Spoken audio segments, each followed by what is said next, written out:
मित्रांनो 3 इयर सीईटीचा आपला रिझल्ट आलेला आहे आणि ॲडमिशनसाठी जे असणारे कॅप राउंड्स आहेत ते आता जुलै महिन्यामध्ये सुरू होतील. तर या कॅप राउंडचं शेड्यूल कसं असेल आणि कुठल्या डॉक्युमेंट्स तुम्ही आता काढणं नेसेसरी आहे ते आपण आजच्या व्हिडिओमधून जाणून घेण्याचा प्रयत्न करणार आहोत. यापूर्वी पण मी या विषयावरती व्हिडिओ बनवलेले आहेत, पण तरी ज्या विद्यार्थ्यांनी ते व्हिडिओ पाहिले नाहीत त्यांच्यासाठी हा व्हिडिओ असणार आहे. तर हॅलो विद्यार्थी मित्रांनो, मी तुमचा एज्युकेटर अरविंद आणि तुमचं स्वागत आहे ग्लोबल ऑनलाईन मध्ये. महाराष्ट्र लॉ सीईटी 3 इयर आणि 5 इयर साठी LLB admission counselling global online मध्ये सुरू करण्यात आलेले आहे. या काउन्सिलिंग मध्ये 1-on-1 तुम्हाला काउन्सिलर ऍक्सेस मिळतो.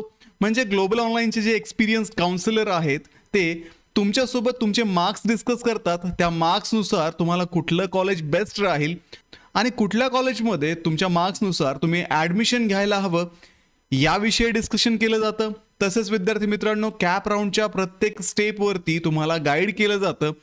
एक्सपर्ट कॉलेज सिलेक्शन एक स्ट्रॅटेजी तुम्हाला दिली जाते, जेणेकरून तुम्ही जे कॉलेजेसचे प्रेफरन्सेस देतात त्या प्रेफरन्सेसमधून फर्स्ट राऊंडमध्येच तुम्हाला बेस्ट कॉलेज मिळू शकतं. कारण मित्रांनो, बऱ्याचशा वेळेस असं होतं की गव्हर्नमेंट कॉलेजेस जे असतात त्यांच्यामध्ये कट ऑफ जे आहेत ते हाय आपल्याला दिसतात, पण मोस्ट ऑफ द केसेसमध्ये कमी मार्क्सवाल्या विद्यार्थ्यांना सुद्धा तिथे ॲडमिशन घेणं पॉसिबल असतं. पण त्याच्यासाठी आपल्याला एक प्रॉपर रिसर्च करून ते कॉलेज जे आहे त्याचा प्रेफरन्स जो आहे तो आपल्याला आपल्या कॅप राऊंडमध्ये द्यावा लागतो. तर त्यासाठी विद्यार्थी मित्रांनो तुम्हाला कॉलेजचं सिलेक्शन दिलं जाईल. कॅप राऊंडचे जे फॉर्म असतात ते फॉर्म फिल करण्यामध्ये तुम्हाला असिस्ट केलं जाईल. तुमचं डॉक्युमेंट व्हेरिफिकेशन जे होतं त्या डॉक्युमेंट व्हेरिफिकेशनमध्ये सुद्धा तुम्हाला मदत केली जाईल. त्यानंतर कट ऑफचं ॲनालिसिस करून राऊंड वाईज तुम्हाला डिसिजन दिले जातील. म्हणजे कुठल्या राऊंडमध्ये आता तुम्ही कॉलेज फिक्स करायला पाहिजे आणि कुठल्या कॉलेजमध्ये तुम्ही ॲडमिशन आता घ्यायला पाहिजे या गोष्टीविषयी तुम्हाला गाईड केलं जातं. आणि ज्यावेळेस तुम्ही कॉलेज ॲडमिशनला जाता, इव्हन इन्स्टिट्यूशनल लेवल राऊंड जे होतात त्या राऊंडमध्ये सुद्धा तुम्ही कुठल्या कॉलेजमध्ये अप्लाय करायला पाहिजे आणि कुठे तुम्ही ॲडमिशन फिक्स करायला पाहिजे, तुम्हाला कुठे ॲडमिशन भेटू शकतं, या सर्व गोष्टीविषयी ग्लोबल ऑनलाईनमध्ये या ॲडमिशन काउन्सिलिंगमध्ये तुम्हाला गाईड केलं जातं. तर विद्यार्थी मित्रांनो, दिलेल्या नंबरवरती कॉन्टॅक्ट करा आणि काउन्सिलिंग जी आहे ती आत्ताच जॉईन करा आणि ॲडमिशनच्या बाबतीत तुम्ही निश्चिंत व्हा. तर विद्यार्थी मित्रांनो, कॅप राऊंडचं जे ॲडमिशन शेड्यूल जे असणार आहे 2025 साठी, त्यासाठी आपण कुठल्या कुठल्या गोष्टी करायला पाहिजे आणि कुठल्या कुठल्या गोष्टी प्रीरिक्विजिट आहेत, म्हणजे आपल्याकडे ह्या गोष्टी रेडी हव्यात ते आपण पाहूयात. पहिलं तर आहे तुमचे जे सगळे डॉक्युमेंट्स आहेत कॅप राऊंडसाठी नेसेसरी असणारे डॉक्युमेंट तुमच्याकडे असणं आवश्यक आहे. त्यानंतर तुम्ही तुमच्या पर्सेंटाईलचं आणि कट ऑफचं ॲनालिसिस करून तुमची एक कॉलेजची लिस्ट जी आहे ती तुम्ही रेडी केली पाहिजे. तर या दोन गोष्टी तुमच्याकडे जर रेडी असतील तर तुम्हाला कॅप राऊंडच्या फॉर्म फिलिंगमध्ये कुठल्याही प्रकारची अडचण येणार नाही. तर मित्रांनो, कॅप राऊंडमध्ये पहिला जो तुमचा राऊंड होईल तो जुलै 2025 मध्ये होईल. जुलैच्या पहिल्या आठवड्यामध्ये येथे रजिस्ट्रेशन्स तुमचे सुरू होतील. त्यासाठी सुरुवातीला कॅन्डिडेटचं जे रजिस्ट्रेशन आहे ते करून घेतलं जातं. तर महाराष्ट्रातले कॅन्डिडेट आणि OMS कॅन्डिडेट जे असतात ते कॅप राऊंडचे ॲप्लिकेशन फिलअप करू शकतात. ज्या विद्यार्थ्यांनी CET दिली आहेत असे विद्यार्थीच या कॅप राऊंडसाठी ॲप्लिकेबल असतात. तर सुरुवातीला तुम्हाला पहिल्या स्टेपमध्ये तुमचे सगळे डॉक्युमेंट्स जे आहेत ते डॉक्युमेंट्स तुम्हाला अपलोड करावे लागतात. त्यानंतर NRI, OCI, PIO इत्यादी कॅन्डिडेटचं इथे रजिस्ट्रेशन करून घेतलं जातं. पुढे स्क्रुटनी होते. तुमच्या ज्या डॉक्युमेंट तुम्ही अपलोड केलेले आहेत त्या डॉक्युमेंट्सची स्क्रुटनी होते. डॉक्युमेंटचं व्हेरिफिकेशन ऑनलाईन पद्धतीने होतं. त्यानंतर मित्रांनो, अल्फाबेटिकल मेरिट लिस्ट पब्लिकेशन होतं. तर ज्या ज्या विद्यार्थ्यांनी कॅप राऊंडसाठी रजिस्टर केलं आहे, एक मेरिट लिस्ट CET सेल त्यांच्या वेबसाईटवरती पब्लिश करते. ही मेरिट लिस्ट प्रिलिमिनरी लिस्ट असते. त्या लिस्टमध्ये तुमचं नाव असेल, ॲप्लिकेशन ID असेल, तुम्हाला मिळालेले मार्क्स, तुमचे ग्रॅज्युएशनचे मार्क्स, या सर्व गोष्टी त्याच्यामध्ये मेन्शन केलेल्या असतात. त्याच्यानंतर तुम्हाला त्याच्यामध्ये रँक पण दिलेले असतात. पुढे विद्यार्थी मित्रांनो, ग्रीव्हियन्स रेझोल्युशन आणि ॲप्लिकेशन एडिटिंग होतं. जर तुमच्या फॉर्ममध्ये काही चुका झाल्या असतील तर त्या चुका दुरुस्त करण्यासाठी आणि तुम्ही जे डॉक्युमेंट अपलोड केलेले आहेत, जे डॉक्युमेंट तुमचे रिजेक्ट झालेत ते डॉक्युमेंट्स रिअपलोड करण्यासाठी तुम्हाला एक सुविधा उपलब्ध करून दिली जाते. तुम्ही त्याच्यामध्ये ऑब्जेक्शन तुमचे रेज करू शकता. पुढे फायनल मेरिट लिस्टचं पब्लिकेशन केलं जातं आणि ही मेरिट लिस्ट जी असते ती फायनल असते. त्याच्यामध्ये तुम्हाला मेरिटचे जे रँक आहेत ते अलॉट केले जातात. पुढे कॉलेज ऑप्शन फॉर्म फिलिंग सुरू होतं. हे राऊंड 1 आणि 2 साठी असतं. तर कॅन्डिडेट्स जे आहेत ते आपले प्रेफर्ड लॉ कॉलेजेस इथे सिलेक्ट करू शकतात आणि तुमच्या पर्सेंटाईलनुसार तुम्हाला इथे प्रेफरन्स द्यावा लागतो. तर विद्यार्थी मित्रांनो, इथे ग्लोबल ऑनलाईनची काउन्सिलर टीम जी आहे ती तुमच्या रँकचं आणि तुमच्या पर्सेंटाईलचं ॲनालिसिस करून तुमच्यासाठी बेस्ट कॉलेज सजेस्ट करण्याचं काम करते, जेणेकरून पहिल्याच राऊंडमध्ये तुम्हाला ते कॉलेज भेटून जाईल अशी एक लिस्ट तुम्हाला प्रोव्हाइड करते. त्यानंतर विद्यार्थी मित्रांनो, राऊंड 1चं अलॉटमेंट होतं. CET पोर्टलवरती तुम्हाला कुठलं कॉलेज अलॉट झालेलं आहे त्याची लिस्ट तिथे प्रोव्हाइड केली जाते. पुढे मित्रांनो, तुम्हाला जे कॉलेज अलॉट झालेलं आहे त्या कॉलेजवरती फिजिकली जाऊन तुमचे डॉक्युमेंट्स, तुमची फीज सबमिट करून तिथे तुमचं ॲडमिशन कन्फर्म करावं लागतं. जर तुम्ही त्या स्टिप्युलेटेड टाईम फ्रेममध्ये कॉलेजमध्ये जाऊन ॲडमिशन कन्फर्म केलं नाही तर तुमचं ॲडमिशनसुद्धा तिथे कॅन्सल केलं जातं. हे जे कॉलेजेस आहेत पहिल्या राऊंडमध्ये जिथे जिथे ॲडमिशन झाले असतील त्या विद्यार्थ्यांची नावं, त्यांची लिस्ट जी आहे ते कॉलेज CET सेलच्या वेबसाईटवरती अपलोड करतं. त्यानंतर पुढे राऊंड 2 ची तयारी होते. जनरली हा राऊंड ऑगस्ट महिन्यामध्ये होतो. इथे तुम्हाला सुरुवातीला राऊंड 1 मध्ये जे सीट फिल झालेले आहेत आणि जिथे जिथे ज्या कॉलेजेसमध्ये वॅकन्सीज आहेत त्या वॅकन्सीजची लिस्ट कॉलेजेस पब्लिश करतात. त्यानंतर NRI, OCI, PIO कॅन्डिडेट जे आहेत त्यांच्या मेरिट लिस्ट इथे पब्लिश केल्या जातात आणि त्यानंतर राऊंड 2चं अलॉटमेंट केलं जातं. अगेन ज्या वॅकन्सीज त्या कॉलेजेसमध्ये होत्या त्या वॅकन्सीज ज्या आहेत त्या फुलफिल केल्या जातात आणि तुम्हाला कॉलेजेस इथे अलॉट केले जातात. आता ज्या विद्यार्थ्यांचं फर्स्ट राऊंडमध्ये ॲडमिशन झालं नाही, ज्या विद्यार्थ्यांना फर्स्ट राऊंडमध्ये कॉलेज अलॉट झालं नाही त्या विद्यार्थ्यांना सेकंड राऊंडमध्ये इथे कॉलेज अलॉट केलं जातं आणि फर्स्ट राऊंड सारखंच तुम्हाला कॉलेजवरती फिजिकली जाऊन इथे तुम्हाला ॲडमिशन कन्फर्म करावं लागतं. आणि हे जे तुमचे ॲडमिशन्स सेकंड राऊंडमध्ये होतात त्याचा डेटा कॉलेज नंतर CET सेलच्या पोर्टलवरती अपलोड करून देतं. पुढे मग कॅप राऊंड 3 साठी प्रिपरेशन सुरू होतं. हा कॅप राऊंड ऑगस्टमध्येच होतो. आता या राऊंड 3 मध्ये ज्या विद्यार्थ्यांनी कॅप राऊंडला सुरुवातीला रजिस्टर केलं नव्हतं त्या विद्यार्थ्यांना इथे शेवटचा रजिस्ट्रेशनचा चान्स दिला जातो. त्यानंतर त्या कॅन्डिडेटचं रजिस्ट्रेशन झाल्यानंतर राऊंड 3 साठी जे वॅकंट सीट आहे त्याचा डेटा CET सेलच्या वेबसाईटवरती पब्लिश केला जातो. पुढे ज्या विद्यार्थ्यांनी नव्याने रजिस्ट्रेशन केलेले आहेत त्यांना ॲप्लिकेशन फॉर्म एडिटिंग आणि कॉलेज ऑप्शन फिलिंगसाठी इथे एक टाइम दिला जातो. त्यानंतर डॉक्युमेंट व्हेरिफिकेशन होतं ज्यांनी नव्याने रजिस्ट्रेशन केलेलं आहे अशा विद्यार्थ्यांचं आणि अल्फाबेटिकल मेरिट लिस्ट इथे डिस्प्ले केली जाते. पुढे अगेन मग त्या मेरिट लिस्टमध्ये काही ग्रेव्हियन्सेस असतील तर त्याचं रेझोल्युशन केलं जातं, फायनल एडिट केले जातात आणि राऊंड 3 ची एक फायनल मेरिट लिस्ट पब्लिश केली जाते. पुढे राऊंड 3 ची अलॉटमेंट केली जाते आणि अलॉटमेंट झाल्यानंतर अगेन फिजिकली तुम्हाला त्या कॉलेजेसवरती जाऊन तुमचं ॲडमिशन कन्फर्म करावं लागतं. पुढे शेवटचा जो राऊंड आहे तो आहे इन्स्टिट्यूट लेवल ॲडमिशन राऊंड. हा सप्टेंबर 2025 मध्ये एक्सपेक्टेड आहे. इथे तुम्हाला सुरुवातीला कॉलेजेसच्या वॅकंट सीट ज्या आहेत त्या डिस्प्ले केल्या जातात. त्यानंतर तुम्हाला कॉलेजचे जे चॉईस फॉर्म आहेत ते फिल करावे लागतात. तर या राऊंडमध्ये इन्स्टिट्यूट लेवल कोटा जो आहे तो फिलअप केला जातो. मॅनेजमेंट सीट्स याच्यामधून भरले जातात.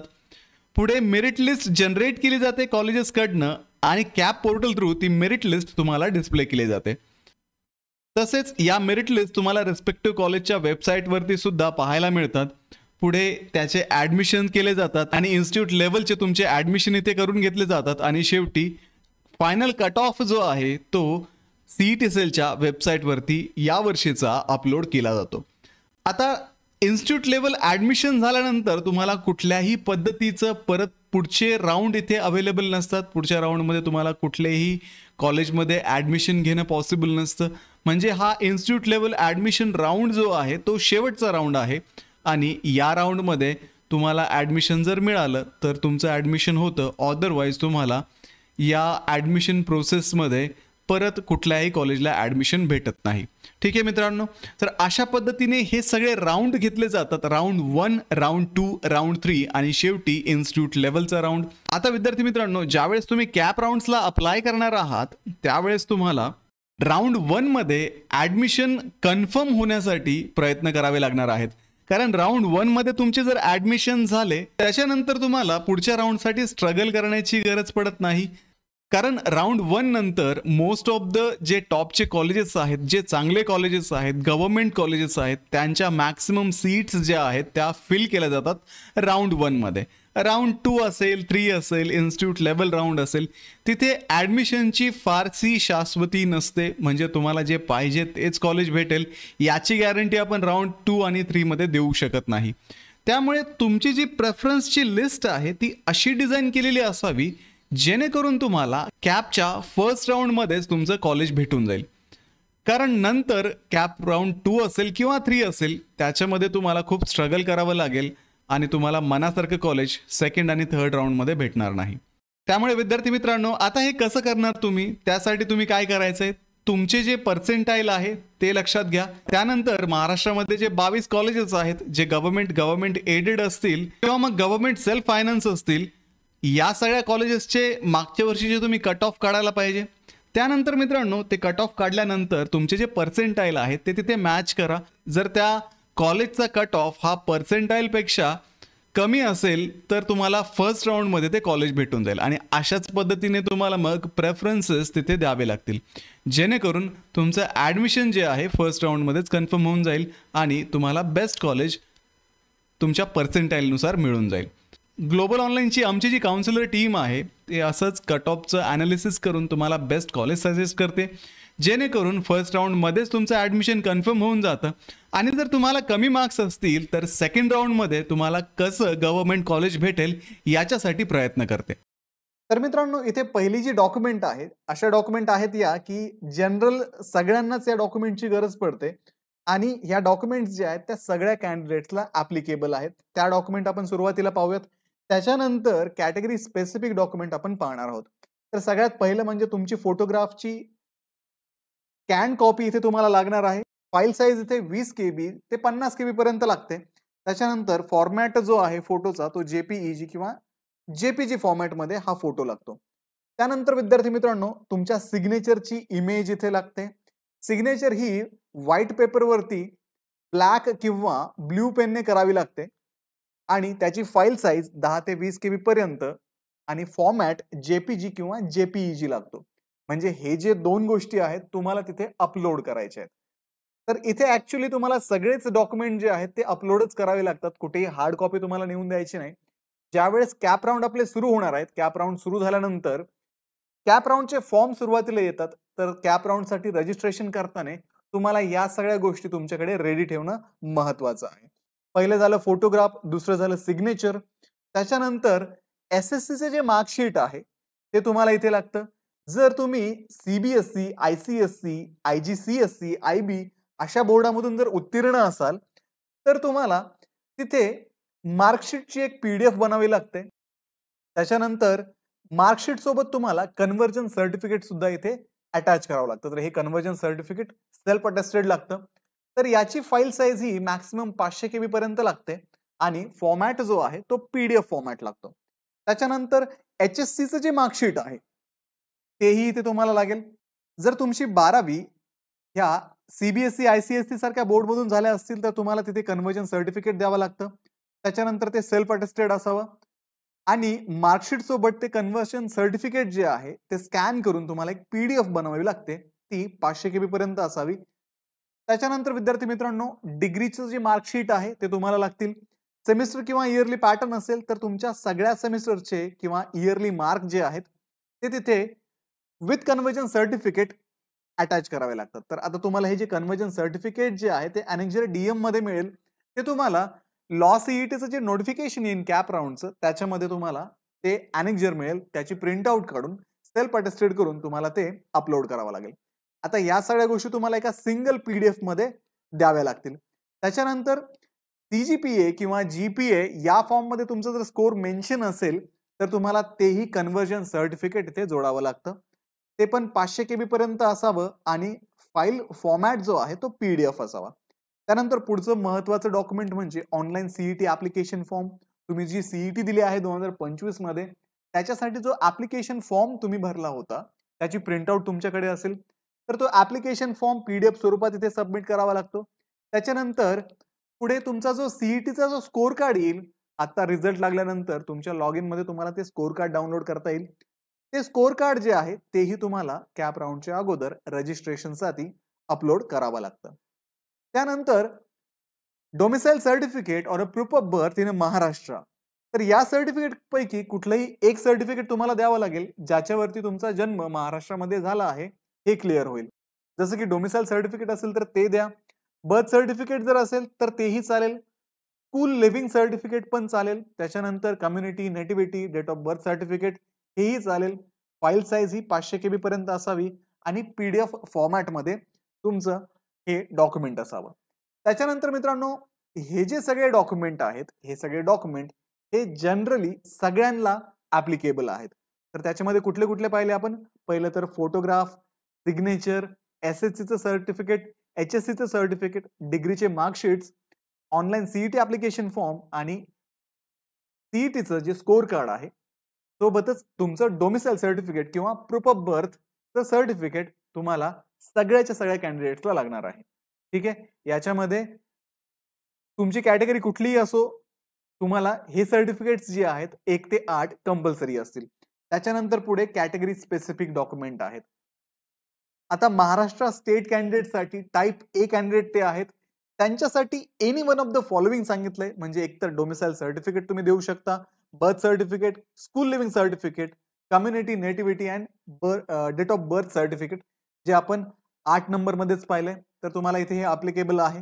त्याच्यानंतर टाईप B कॅन्डिडेट जे असतील त्यांच्यासाठी वडिलांचं डोमिसाइल सर्टिफिकेट किंवा आईचं डोमिसाइल सर्टिफिकेट तुम्हाला इथे जोडावं लागेल. टाईप C कॅन्डिडेटसाठी प्रोफॉर्मा A जो आहे सर्टिफिकेट फ्रॉम एम्प्लॉयर हा प्रोफॉर्मा A जो आहे तुम्हाला ज्यावेळेस कॅप राऊंडचं डॉक्युमेंटचं जे नोटिफिकेशन येईल त्याच्यामध्ये हा प्रोफॉर्मा A दिलेला असेल तो तुम्ही इथे भरून द्यायचा आहे.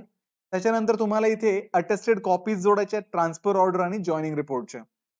त्याच्यानंतर पुढे टाईप D कॅन्डिडेट जे आहेत त्यांना प्रोफॉर्मा B1 जो आहे तो फिलअप करून द्यायचा आहे. अगेन तिथे ट्रान्सफर ऑर्डर जॉईनिंग रिपोर्ट तुम्हाला सबमिट करायचं आहे. त्याच्यानंतर प्रोफॉर्मा B1 किंवा B2 इथे सबमिट करावं लागतं.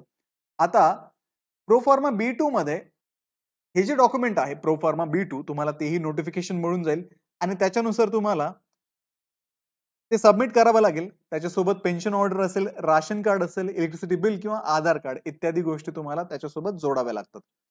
त्यानंतर विद्यार्थी मित्रांनो जे कॅन्डिडेट महाराष्ट्र कर्नाटका डिस्प्युटेड बॉर्डरवरती रिसाइड करतात अशा कॅन्डिडेटसाठी प्रोफॉर्मा G1 आहे आणि प्रोफॉर्मा G2 आहे.